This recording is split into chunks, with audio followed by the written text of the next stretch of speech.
கட்டா குஸ்தி 2 அந்த படத்தோட ரிவ்யூவை தான் பார்க்க போறோம். படம் எப்படி இருக்கு? தாராளமா தியேட்டர்ல போய் பார்க்கலாமா? இல்லையா? அப்படிங்கிறத இந்த ரிவ்யூ வச்சு நீங்க டிசைட் பண்ணிக்கலாம். ஸோ கட்டா குஸ்தி அப்படிங்கிறது ஃபர்ஸ்ட் பார்ட் ஒரு பெரிய வெற்றி படம். இதோட செகண்ட் பார்ட் இப்போ வந்திருக்கு. ஸோ அந்த ஃபர்ஸ்ட் பார்ட்ல இருந்த எதெல்லாம் நம்ம ரசிச்சோமோ அது எல்லாமே இதுல ஒர்க் அவுட் ஆயிருக்கா அப்படிங்கிறத இப்போ பார்ப்போம். ஸோ அதே தான் ரெஸ்லரா இருக்காங்க. அதுவும் சக்சஸ்ஃபுல் ரெஸ்லரா இருக்காங்க. இவர் வந்து ஹவுஸ் ஹஸ்பண்டா வந்து செயல்படுறாரு விஷ்ணு விஷால். ஸோ அவங்களுக்கு வந்து ஒரு குழந்தை, ஒரு 6 வயசுல ஒரு குழந்தை. அந்த குழந்தைய ஸ்பெஷலா சொல்லியே ஆகணும். அதை பத்தி பேசுவோம்.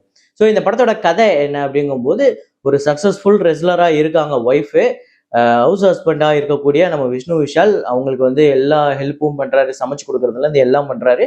ஒரு கட்டத்துல இவங்க வந்து தோக்கவே தோக்காத ரெஸ்லரா இருக்கக்கூடிய, ஒரு கட்டத்துல தோல்வியே ஒரு கட்டத்துல வெற்றியை மட்டுமே பார்த்துட்டு இருந்த ஐஸ்வர்யா லட்சுமி தோல்வியை பார்க்கறாங்க. அந்த தோல்விக்கு முக்கியமான காரணமா நம்ம விஷ்ணு விஷாலே அமைகிறாரு.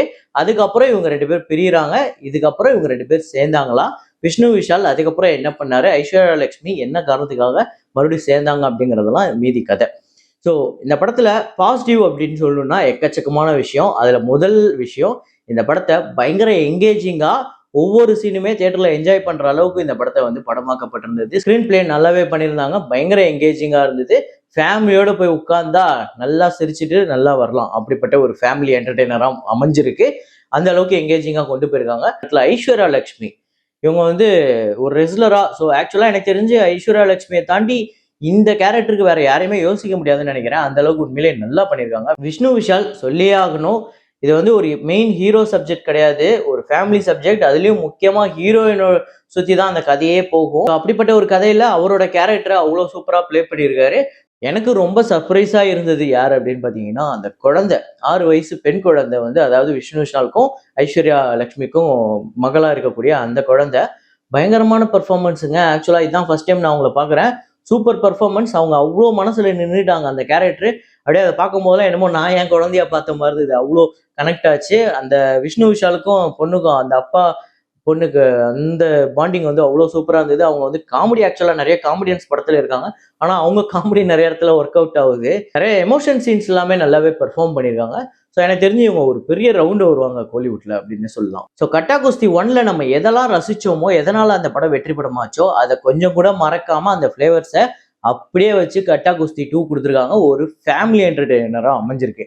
அதே நேரத்துல இந்த படத்துல நெகட்டிவும் இருக்கு. அதுல ரொம்ப முக்கியமான ஒரு மிகப்பெரிய குறையா நான் பாக்குறது, இந்த படத்துல ஒரு கேரக்டர், ஒரு டீச்சர் கேரக்டர் ஒருத்தவங்க இருக்காங்க. இந்த படத்துக்கோ இந்த கதைக்கோ அவங்க எங்கேயுமே தேவைப்படல. வேணும்னே திணிச்சு ஒரு பிரச்சனையை உருவாக்குன மாதிரி இருந்தது. ஒரு மாதிரி படத்தோட கனெக்ட் ஆன மாதிரியே இல்ல அந்த கேரக்டர். எப்படின்னா, இவர் வந்து எதுவுமே தெரியாம சில விஷயங்கள்ல பிரச்சனையில மாட்டிப்பாரு. ஆனா இந்த டீச்சர் விஷயத்துல மட்டும் எல்லாமே வேணும்னே பண்ணிட்டு தான் மாட்டிக்கிட்டாரோ அப்படிங்கிற மாதிரி தான் இருக்கும். ஆமாங்க, புருஷன் பொண்டாட்டியும் பிரிஞ்சுக்கிட்டு டிவோர்ஸ் கிட்ட போயிருக்கோம். ஆனா இவர் என்னன்னா உட்கார்ந்து சோகமா இருப்பாருன்னு வீட்டுக்கு வந்து பார்க்க வரும்போது, இவர் அந்த டீச்சரோட குத்தாட்டம் போட்டுட்டு இருப்பாரு. அதுவுமே தெரியாம இடுப்புல ஏறி உட்கார்ந்துருப்பாங்க. அப்படி அந்த கேரக்டர் ஒரு மாதிரி ஆக்வர்டா இருந்தது. தெரியல, எனக்கு மட்டும் தான் அது ஒர்க் அவுட் ஆகலையா அப்படின்னு. அடுத்ததா இந்த படத்தோட வில்லன், அவர் வந்து இந்த ஹீரோயின் தோக்குறதுக்கு ஒரு ரீசன் காமிச்சிருக்காங்க.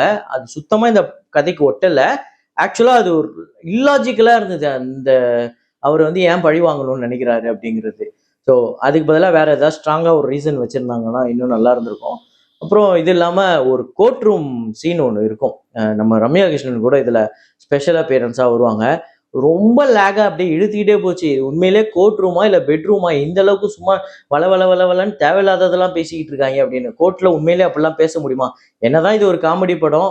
இதுல வந்து லாஜிக்லாம் பார்க்கக்கூடாது அப்படின்னாலுமே, அதுக்காக இது ஓவர் இல்லாஜிக்கலா இல்லையா? அப்படின்னு தான் தோணுச்சு. அப்புறம் யோகி பாபு வராரு லாஸ்ட்டா. அத அவாய்டே பண்ணியிருக்கலாம். டோட்டலா அது தேவையில்ல. ஸோ சில குறைகள் இருந்தாலும் ஓவராலா இந்த படம் பக்கா ஒரு ஃபேமிலி என்டர்டெய்னர் படம். கண்டிப்பா ஃபேமிலியோட போய் என்ஜாய் பண்ற ஒரு படமா அமைஞ்சிருக்கு.